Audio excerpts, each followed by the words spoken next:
22 persons suspected to be spies have been arrested in the Iranian province of with an apparent military insider media that operate with a verified social media handle, Iran Armed Forces stating that the 22 individuals were linked to Israeli intelligence services, and police authority in according to AFP confirmed the arrest of the 22 persons the police said are Israeli spies. This, Israel Defense Forces, IDF in a statement issued on Saturday morning said that Israeli troops in a precise attack killed the commander of the Palestine Corps of the Quds Force, Saeed Azadi in According to AFP, police in Iran's province said Saturday that 22 people, linked to Israeli spy services, had been arrested since June 13, Fars news agency reported. 22 people were identified and arrested on charges of being linked to the Zionist regime's spy services, disturbing public opinion and supporting the criminal regime, the agency said, citing the head of police intelligence in Iran's province. It came after Iranian police announced the arrest on Thursday of 24 people accused of spying for Israel and of seeking to tarnish the country's image, according to a statement carried by Tasnim news agency. A European national was also arrested for spying, Tasnim reported on Friday, without giving their nationality or the date of the arrest. Iran regularly announces arrests of suspected spies. Several have been executed in recent weeks. Norway-based NGO Iran Human Rights said at least 223 people have been arrested nationwide on charges related to collaboration with Israel, cautioning that the actual figure was likely higher, AFP stated. Meanwhile, President Vladimir Putin of Russia on Friday said he has secured Israel's pledge to safeguard Russian personnel at Iran's Russia-built nuclear power plant and that he has reached out to both sides to try to end the week-old war. He stated this while answering questions on a variety of issues at the St. Petersburg International Economic Forum. Putin, who spoke in a native as interpreted in English, said that Russia has proposed some ideas for a possible settlement between Iran and Israel that are currently being discussed. He said Moscow asked Israeli Prime Minister Benjamin Netanyahu to ensure the security of Russian personnel who are working to construct 2 more reactors at the nuclear power plant in Iran's port of Bushehr, and that he also raised the issue with US President Donald Trump.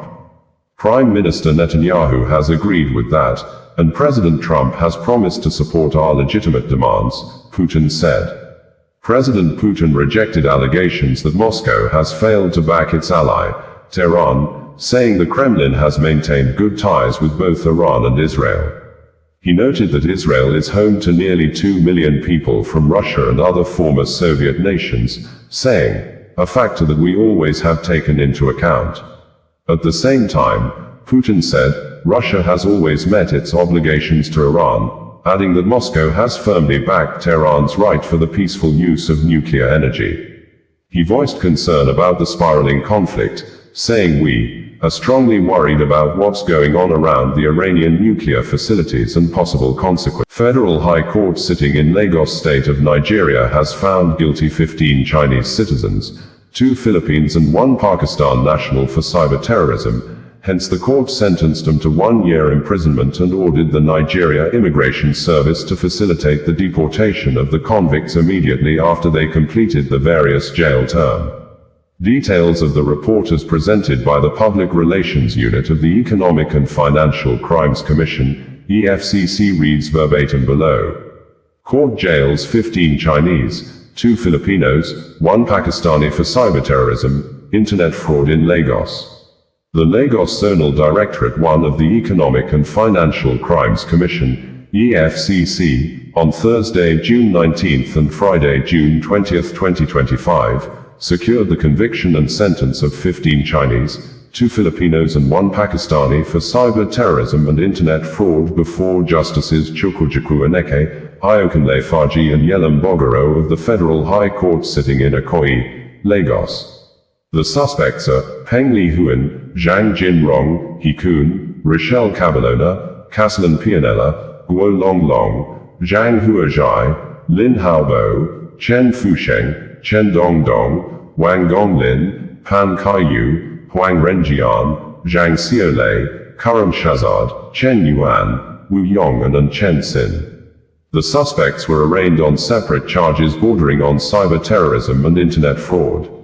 One of the charges reads, that Yu, Caslin Pianella, sometime in December 2024, in Lagos, within the jurisdiction of this honorable court, willfully caused to be accessed computer systems organized to seriously destabilize and destroy the fundamental economic and social structure of Nigeria when you procured, employed Nigerian youths for identity theft and to hold themselves out as persons of foreign nationality, with the intent to gain financial advantage for yourselves, and you thereby committed an offense contrary to and punishable under Section 18 of the Cybercrimes Prohibition, Prevention, etc. Act 2015, as amended 2024, and Section 2(3)(d) of the Terrorism Prevention, Prohibition Act 2022.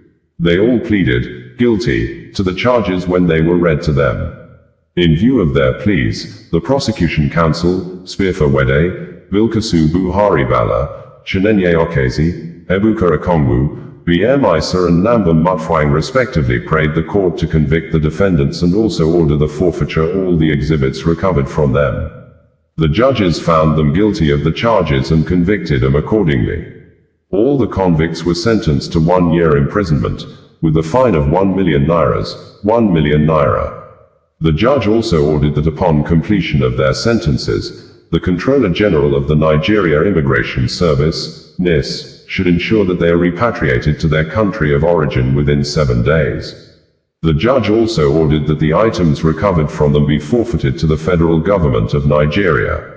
The convicts are among the 792 suspects arrested by operatives of the EFCC for alleged cyber-terrorism.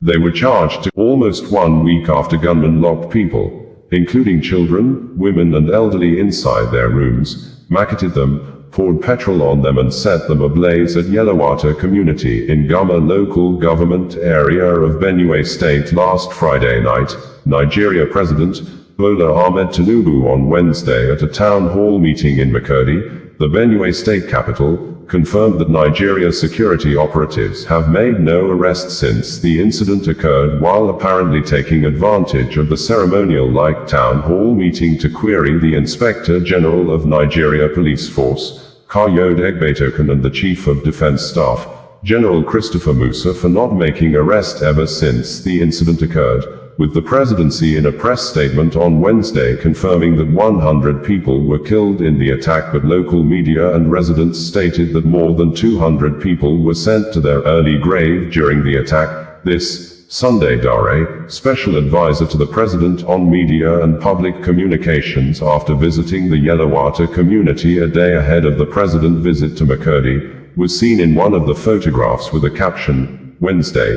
Yellowater village market that was attacked.